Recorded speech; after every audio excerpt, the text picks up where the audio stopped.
Assalamu alaikum student. Let's start lecture number 6. Today I discuss about sequence. Limit of a sequence. A sequence Sn is converging to a real number L.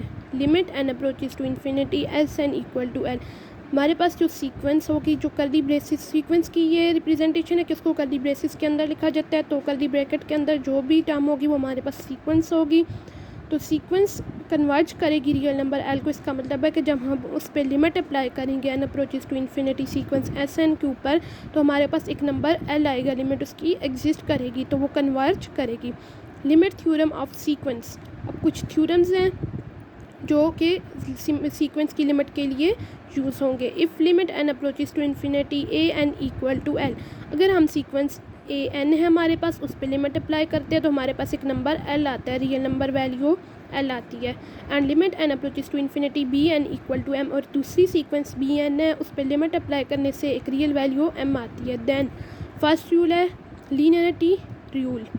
Limit n approaches to infinity r a n plus s b n, अभी हमारे पास एक linear form है, तो जब हम इस पे लिमिट अप्लाई करेंगे, आर कांस्टेंट है, एस भी कांस्टेंट है, तो ये इसी तरह से रहेंगे। Limit n approaches to infinity A n हमारे पास एल आ जाएगी, और limit n approaches to infinity b n हमारे पास एम आ जाएगी। नेक्स्ट है product to limit n approaches to infinity A n b n. अब दो सीक्वेंस मल्टीप्लाई हो रही हैं, जब इन पे लिमिट अप्लाई होगी तो फर्स्ट सीक्वेंस का नंबर एल आ जाएगा और सेकंड सीक्वेंस का m. Question to limit n approaches to infinity A n by b n. अब दो सीक्वेंस डिवाइड हो रही हैं तो लिमिट अप्लाई होगी, तो फर्स्ट सीक्वेंस का हमारे पास लिमिट आ रही है एल और सेकंड की एम, तो एल बाई एम आ जाएगा। Where m not equal to zero, यहाँ पे ये ज़रूरी है कि एम की वैल्यू ज़ीरो के इक्वल ना हो, अगर ज़ीरो की इक्वल होगी तो लिमिट एग्जिस्ट नहीं करेगी। नेक्स्ट है root rule. Limit n approaches to infinity A n square root m equal to l m mth root. अब यहाँ पे हमारे पास एक सीक्वेंस ए एन है जिसका एमथ रूट है। जब लिमिट अप्लाई करेंगे तो रूट जो होगा, उसकी जो पावर होगी, इंडेक्स नंबर होगा, वो उसी तरह से रहेगा, उस पर कोई फ़र्क नहीं पड़ेगा। तो limit A N approaches to infinity A N पे अप्लाई होगी तो एल आ जाएगा। नेक्स्ट है हमारे पास exercise 1.4 question number 3। Find the limit of convergent of the following convergent sequence. अब हमारे पास सीक्वेंस है, इनकी लिमिट फाइंड करनी है। फर्स्ट सीक्वेंस है हमारे पास 5n by n plus 7। Let s n equal to 5n by n plus 7। तो ये कर्ली ब्रैकेट्स जो है ये सीक्वेंस की रिप्रेजेंटेशन है। टेकिंग लिमिट अप्लाई करेंगे, limit n approaches to infinity s n equal to limit n approaches to infinity 5n by n plus 7। अब अगर हम डायरेक्ट लिमिट पुट करें तो हमारे पास ऊपर भी अनडिफाइंड फॉर्म आ जाएगी और नीचे भी इन्फिनिटी बाई इन्फिनिटी वाली फॉर्म आ जाएगी, तो इसलिए हम डायरेक्ट लिमिट अप्लाई नहीं कर सकते। तो हमने इसमें से n को कॉमन लेना है। 5n डिवाइडेड बाई डिनोमिनेटर में से n कॉमन ले लेंगे, इधर 1 रह जाएगा, प्लस 7। अब यहाँ पे n नहीं है हमारे पास तो n डिवाइड में आ जाएगा। 7 के साथ हमारे पास n नहीं है तो n को मल्टीप्लाई भी करेंगे, डिवाइड भी करेंगे। ये जो मल्टीप्लाई वाला n है ये बाय कॉमन चला जाएगा और डिवाइड वाला n यहाँ पे बच जाएगा, which is equal to limit n approaches to infinity n से कट जाएगा, 5 बाय 1 प्लस 7 बाई n आ जाएगा। अप्लाइंग लिमिट्स, अब हम लिमिट अप्लाई करेंगे। Limit n approaches to infinity s n equal to 5 by 1 plus 7 by, अब यहाँ पे n की जगह इन्फिनिटी आ जाएगा, तो 7 बाई इन्फिनिटी हमारे पास 0 आ जाएगा। Limit n approaches to infinity s n equal to 5 by 1 plus 0, 7 by infinity 0 again, anything divided by infinity equal to 0। Denominator में हमारे पास इन्फिनिटी होगा, अनडिफाइंड होगा, तो हमारे पास उसकी वैल्यू 0 की इक्वल आएगी। 1 plus 0 1, 5 by 1 5, that is limit n approaches to infinity 5n by n plus 7 equal to 5। Part c हमारे पास 8n minus 500 square root n by 2n plus 800 square root n। सबसे पहले गिवन सीक्वेंस को s n की equal ले लेंगे, limit apply कर लेंगे। लिमिट लेने के बाद अब हम लिमिट को डायरेक्ट पुट नहीं कर सकते, क्योंकि अगर लिमिट को पुट करेंगे तो हमारे पास इन्फिनिटी बाई इन्फिनिटी फॉर्म आएगी, ऊपर भी n है और नीचे भी, तो ये इन्फिनिटी बाई इन्फिनिटी फॉर्म आ जाती है। तो सबसे पहले हमने इसको सिंप्लीफाई करना है। सिंप्लीफाई करने के लिए अब सब चेक करते हैं कि n की कौन कौन सी पावर्स आ रही हैं। तो यहाँ पे न्यूमिनेटर में हमारे पास n पावर 1 है, यहाँ पे n पावर 1 बाई 2, डिनोमिनेटर में n पावर 1 और n पावर 1 बाई 2। सिंप्लीफाई करने के लिए हमने हाईएस्ट पावर वाली टर्म को कॉमन लेना होता है, तो यहाँ पे हमारे पास 1 ग्रेटर है 1 बाई 2 से, हाईएस्ट पावर हमारे पास आ जाएगी n पावर 1।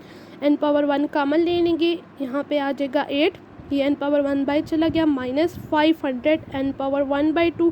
अब यहाँ पे हमारे पास n पावर 1 नहीं है तो डिनोमिनेटर में n पावर 1 आ जाएगा, होल डिवाइडेड बाय यहाँ से n पावर 1 कॉमन लेंगे 2 प्लस 800 n पावर 1 बाई 2 तो डिवाइड में n पावर 1 आ जाएगा, n पावर 1 कट जाएगा हमारे पास 8 minus 500 n power 1 by 2 by n power 1 आ जाएगा और डिनोमिनेटर में 2 plus 800 n power 1 by 2 by n आ जाएगा, which is equal to limit n approaches to infinity 8 minus 500 by n power 1 n power minus 1 by 2।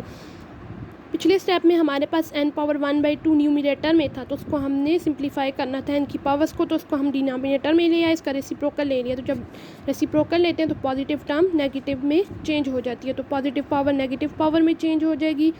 इसी तरह से denominator में भी n पावर 1 बाई 2 800 के साथ था तो उसको हमने नीचे लेकर गए हैं, उसकी पावर नेगेटिव होगी। अब बेसिस सेम्स हैं, पावर्स ऐड होंगी तो n पावर 1 माइनस 1 बाई 2 आ जाएगा न्यूमिनेटर में भी और डिनोमिनेटर में भी n पावर 1 माइनस 1 बाई 2 आएगा। 1 माइनस 1 बाई 2 का एलसीएम लेंगे, क्रॉस मल्टीप्लाई करेंगे 2 इंटू 1 माइनस 1 इंटू 1, यहाँ पर हमारे पास कुछ नहीं है तो नीचे डिनोमिनेटर में 1 है, क्रॉस मल्टीप्लाई करने से 2 इंटू 1 माइनस 1 इंटू 1 आ जाएगा, whole divided by 2 2 minus 1 by 2 हमारे पास 1 बाई 2 आ जाएगा, तो n की पावर हमारे पास आ गई 1 बाई 2। बाकी टर्म्स उसी तरह से आएंगी। अप्लाइंग लिमिट अप्लाई करेंगे तो n की जगह हमारे पास इन्फिनिटी आ जाएगा, लिमिट हमारे पास n अप्रोचेस टू इन्फिनिटी है तो n की जगह इन्फिनिटी आ जाएगा। बाकी टर्म्स उसी तरह से रहेंगी, 8 minus 500 by infinity 2 plus 800 by infinity, infinity power 1 by 2 भी हमारे पास इन्फिनिटी होता है, इन्फिनिटी की कोई भी पावर ले लें तो हमारे पास इन्फिनिटी ही आएगा। 8 माइनस अब 500 बाई इन्फिनिटी हमारे पास 0 हो जाएगा, anything divided by infinity equal to 0। 2 plus यहाँ पे 800 बाई इन्फिनिटी भी 0 आ जाएगा, 8 by 2 which is equal to 4, that is limit n approaches to infinity 8n minus 500 square root n by 2n plus 800 square root n equal to 4 which is our required answer.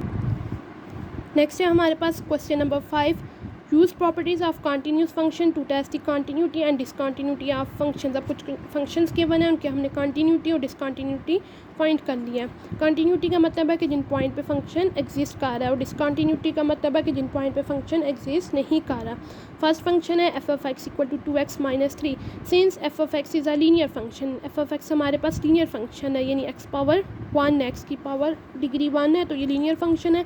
अब यहाँ पे हम x को कोई भी real values दें, 0 1 2 -1 -2, positive दे negative दे 0 दे, कोई भी वैल्यू हम यहाँ पे x की वैल्यू पुट करेंगे तो हमारे पास दोबारा से रियल वैल्यूज़ ही आती है। तो ये लीनियर फंक्शन है तो ये इसके लिए हमारे पास एफ ऑफ एक्स एग्जिस्ट करता है for all values of x, implies that F of x is continuous for all x। F of x continuous है x की तमाम वैल्यू के लिए और ये किसी भी पॉइंट पे डिसकंटिन्यूस नहीं है। नेक्स्ट फंक्शन है G of x equal to X minus 5 by X minus 3 into x plus 2। अब ये हमारे पास एक रेशनल फंक्शन है, डिनोमिनेटर्स में भी टर्म है तो इसकी हमने कंटिन्यूटी और डिसकंटिन्यूटी फाइंड करनी है। To check the continuity and discontinuity of g of x, firstly we check that for what values of x g of x does not exist। Continuity और डिसकंटिन्यूटी के लिए सबसे पहले हम ये चेक करेंगे कि x की कौन कौन सी वैल्यूज़ ऐसी हैं जिसके लिए function g of x exist नहीं करता। एग्जिस्ट ना करने का मतलब है कि वैल्यूज़ दैट मेक डिनोमिनेटर 0, ऐसी वैल्यूज़ जिनको पुट करने से हमारे पास डिनोमिनेटर वाली टर्म 0 की इक्वल आए। G of x equal to X minus 5 by X minus 3 into x plus 2, ये हमारे पास गिवन फंक्शन है, इसकी कंटिन्यूटी और डिसकंटिन्यूटी फाइंड करनी है। As g of x does not exist, g of x हमारे पास एग्जिस्ट नहीं करेगा। कब एग्जिस्ट नहीं करेगा? जब हमारे पास डिनोमिनेटर वाली सारी टर्म 0 की इक्वल होगी, यानी x minus 3 into x plus 2 equal to 0। अब दो पेयर्स मल्टीप्लाई हो रहे हैं, 0 की इक्वल है तो 0 प्रोडक्ट प्रॉपर्टी से फर्स्ट भी इक्वल टू 0 आएगा और सेकंड भी इक्वल टू 0 आएगा। एक्स की वैल्यू फाइंड करनी है, 3 नेगेटिव है, राइट पे शिफ्ट करेंगे पॉजिटिव हो जाएगा, 2 पॉजिटिव है तो राइट पे शिफ्ट करेंगे नेगेटिव हो जाएगा। तो at x is equal to 3 and x is equal to -2 g of x does not exist. x की वैल्यू 3 हो या x की वैल्यू -2 हो तो हमारे पास फंक्शन एग्जिस्ट नहीं करता, क्योंकि 3 - 3 0 आ जाएगा और -2 + 2 भी 0, तो ये सारी टर्म हमारे पास 0 आ जाती है। Implies that g of x is continuous for all x, g of x continuous है x की तमाम वैल्यू के लिए except at x is equal to 3 and x is equal to -2। सिर्फ x इज़ इक्वल टू 3 और x is equal to -2 के लिए continuous नहीं है, इनके अलावा बाकी तमाम वैल्यूज़ के लिए जी ऑफ एक्स कंटिन्यूस है। That is g of x is discontinuous at x is equal to 3 and x is equal to -2, और जी ऑफ एक्स डिसकंटिन्यूस है, एग्जिस्ट नहीं कर रहा, डिसकंटिन्यूस है 3 पे, x इज़ इक्वल टू 3 पे और x इज़ इक्वल टू -2 पे, which is our required answer.